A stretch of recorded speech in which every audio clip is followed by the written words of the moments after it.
Hola, bendiciones a todos. Es para mí un gusto poder presentar a la generación 2022-2025 de la licenciatura en Teología Práctica. El día de hoy queremos compartir con ustedes un tema que está titulado El pecado y queremos empezar haciendo la pregunta sobre qué significa pecado. ¿Alguien conoce cuál es la etimología de esta palabra? Hola, sí, efectivamente, soy Elías Bazán Ojeda. La palabra pecado vamos a encontrarla desde una palabra del griego que se llama amartía.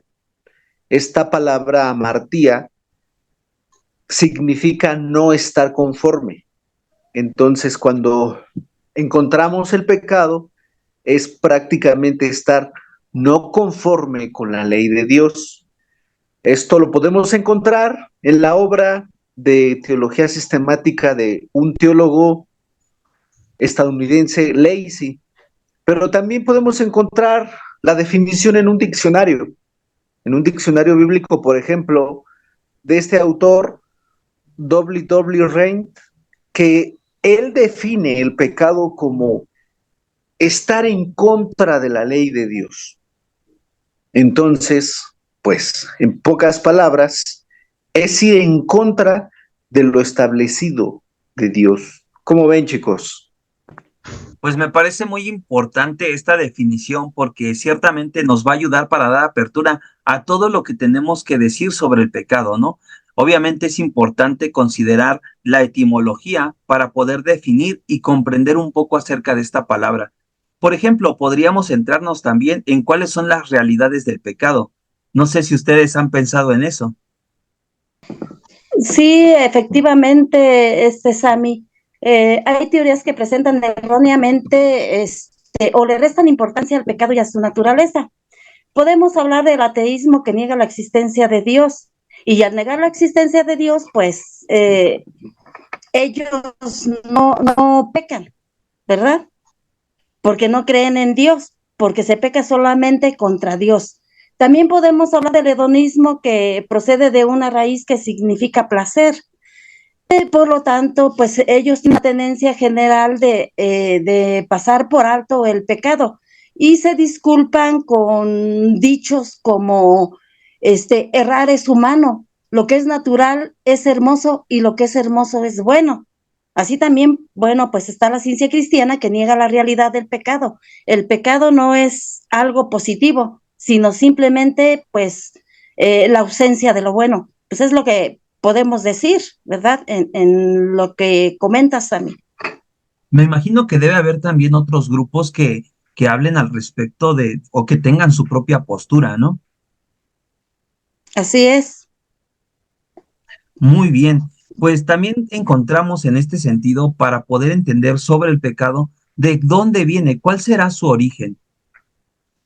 Bueno, mira, Sammy, la verdad es que la mente humana siempre ha considerado que el pecado es un misterio a nivel universal y de un tamaño pues inconsiderable, ¿no? Hay quienes piensan que el ser humano nace desde bebecito con el pecado, incluso por eso hay quienes pues los bautizan para quitar esa parte. Hay quienes piensan que a raíz del conocimiento del ser humano se da la voluntad de hacer ciertas cosas en contra de pues lo que Dios ha estipulado como correcto. Pero sabemos que todo esto trasciende bíblicamente a raíz de un momento angelical, donde pues el enemigo, el diablo, quiere igualarse a Dios y pues se lleva gran parte de los ángeles y a partir de ahí pues comienza el pecado, aunque nuestra era y a partir del hombre pues se origina en Adán y en Eva.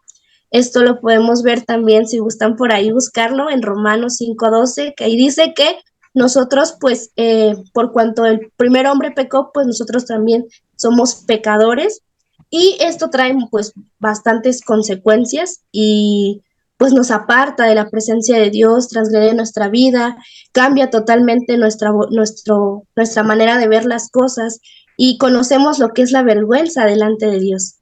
Y pues bueno, eh, Muy bien, de hecho, escuchando a cada uno de ustedes, pareciera que somos muy ignorantes en la temática que tiene que ver con el pecado, porque hablar de cómo surge el pecado y pensar en los ángeles, la verdad jamás se me había ocurrido. Yo tenía la idea de que el pecado iniciaba en la desobediencia del huerto del Edén, pero realmente pues no es así. Tú acabas de aclarar que se da con los ángeles. Y eso me lleva a pensar ahorita que pensaba yo en el huerto, en cuál es el pecado original que tanto se menciona, que se transmite de generación en generación. ¿Han pensado en eso alguna vez?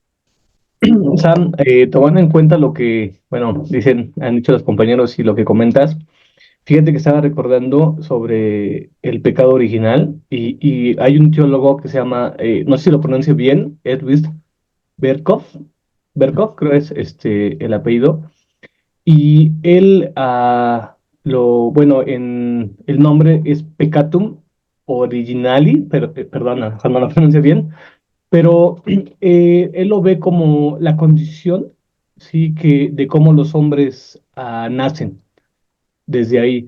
Y también la define como o sea, que es una naturaleza pecaminosa de la humanidad y esto es a raíz desde Adán, ¿no? Desde la caída de Adán. Entonces es importante cómo él lo ve porque lo ve como desde la raíz humana, desde el comienzo y también comenta algo que me llamó mucho la atención, que dice que está presente en la vida de cada individuo. Entonces, y esto es desde el momento desde que nace, ¿no?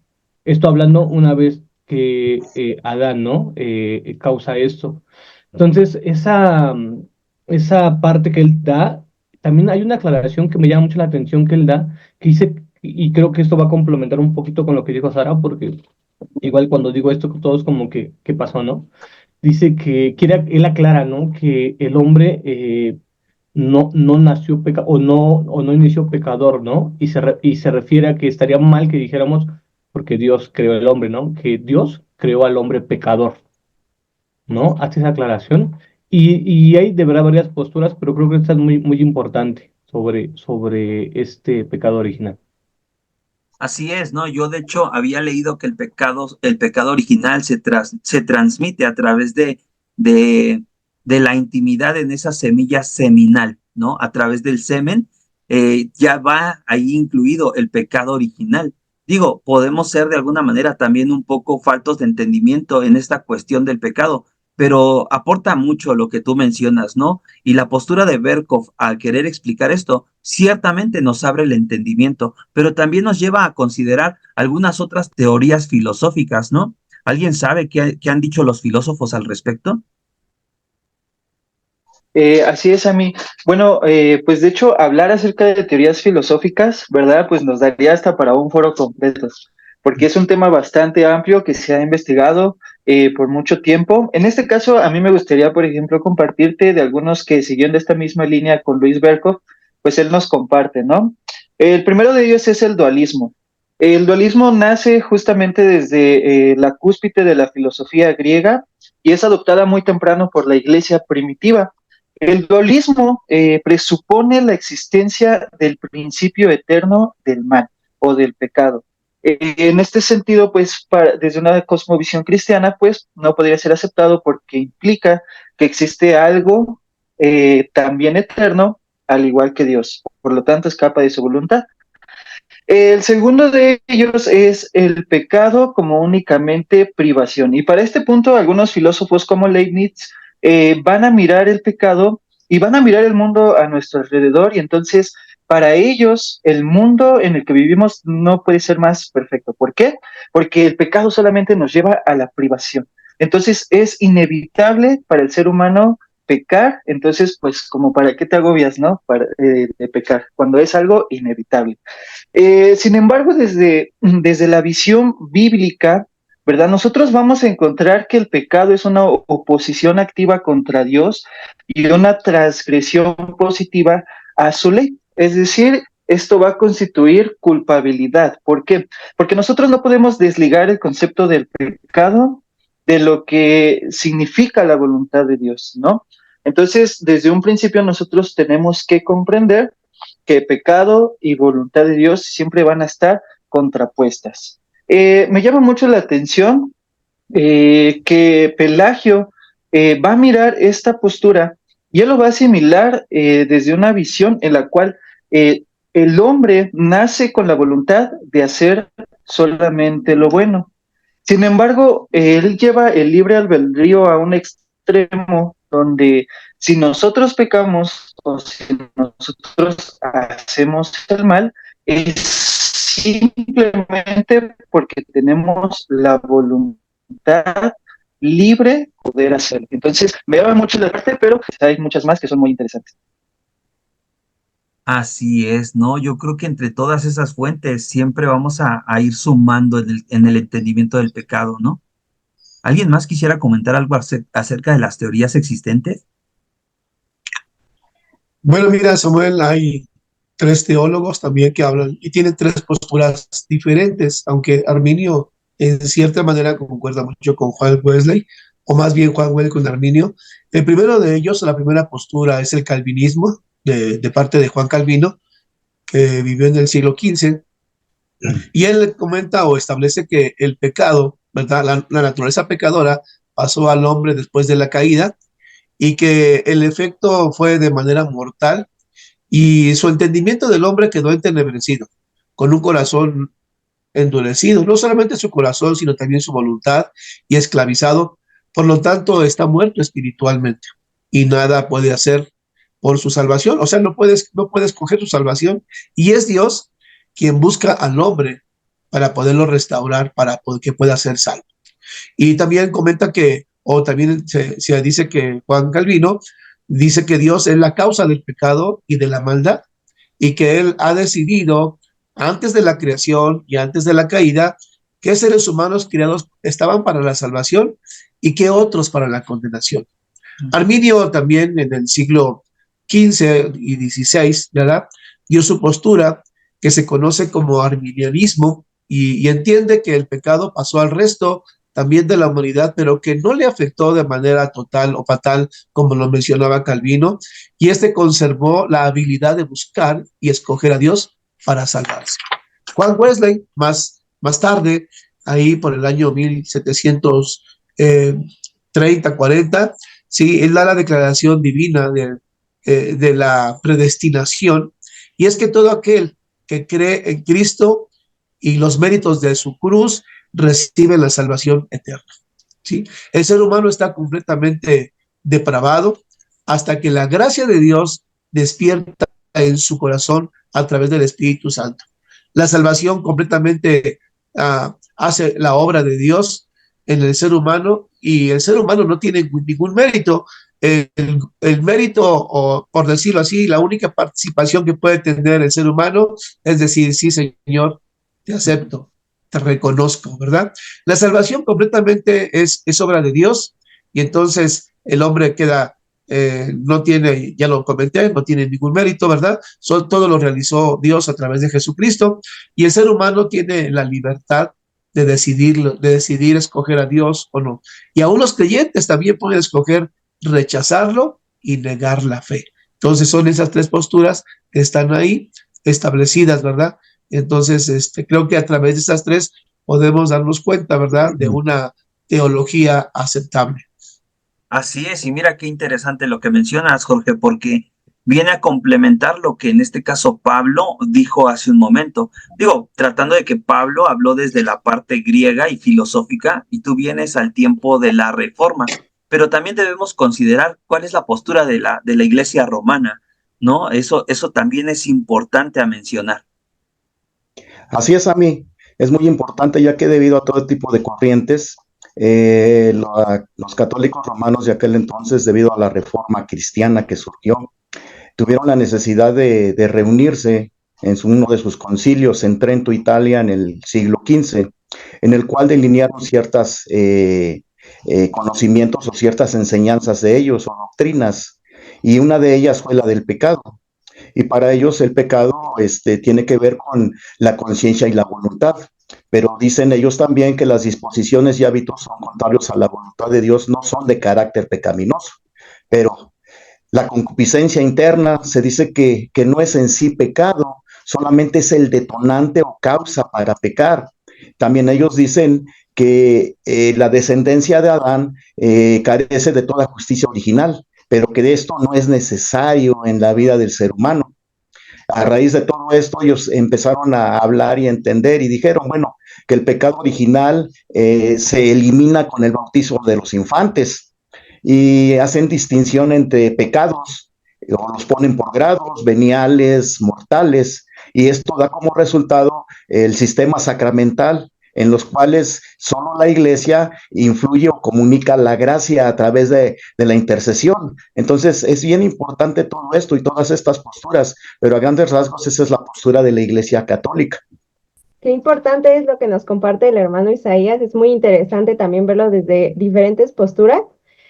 Durante la Reforma también apareció la doctrina protestante y ellos definían el pecado como una transgresión o una falta de conformidad a la ley divina. ¿Pero esto qué quiere decir? Bueno, esto quiere decir que el pecado está relacionado con la ley divina, o sea que donde no hay ley no puede haber pecado. Retomando como me decía mi hermana Hilaria, los ateos no creen en Dios, pues ellos también creen que no pecan, entonces pues no hay ley para ellos, ¿no? También, como decía, hay una carencia de conformidad. ¿Esto qué quiere decir? Esencialmente consiste en la falta de conformidad de una criatura racional, o sea, nosotros, a la naturaleza o a la ley de Dios. El pecado también implica la carencia de conformidad, como ya lo decía, pero también carece de la presencia, bueno, viene con culpa y con contaminación moral. O sea que pues nos sentimos muy mal, ¿no? Al realizar estos actos.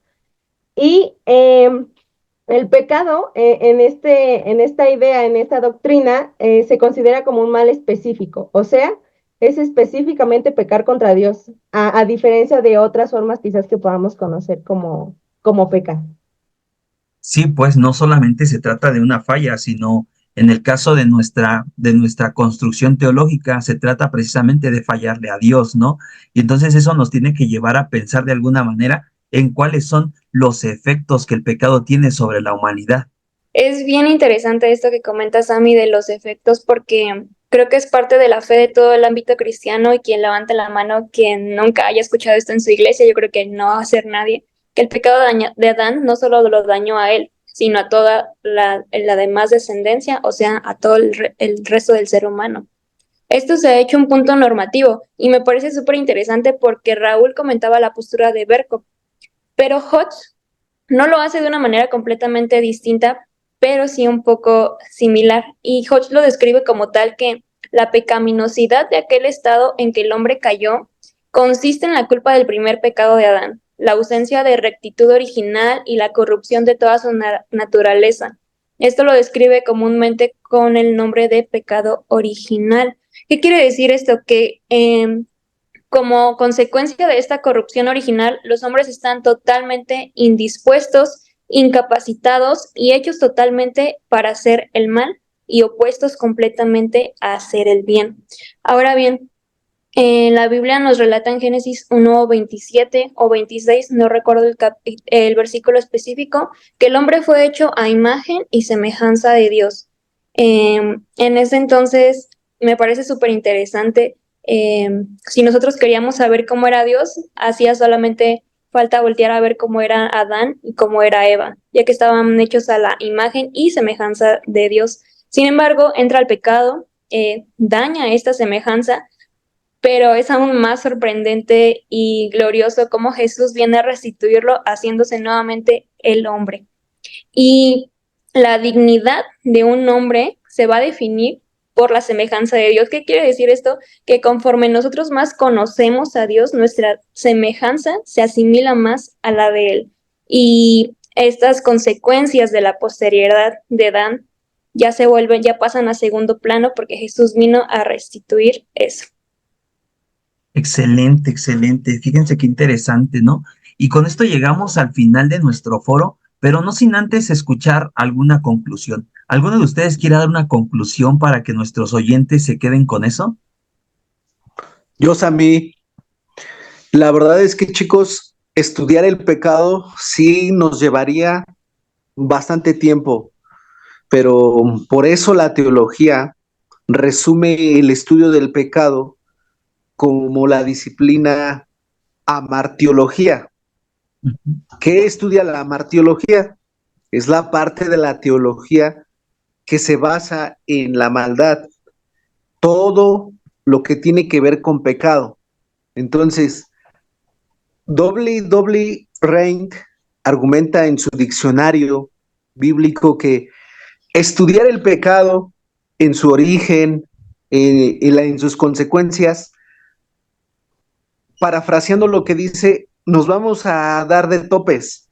Mejor hay que estudiar el pecado para cómo evitarlo, para cómo enfrentarlo, porque si no, estudiar el pecado es algo muy infinito. Pero aquí está. Entonces, la martiología, la ciencia que estudia todo lo relacionado con el pecado, una rama de la teología. ¿Cómo ven, chicos?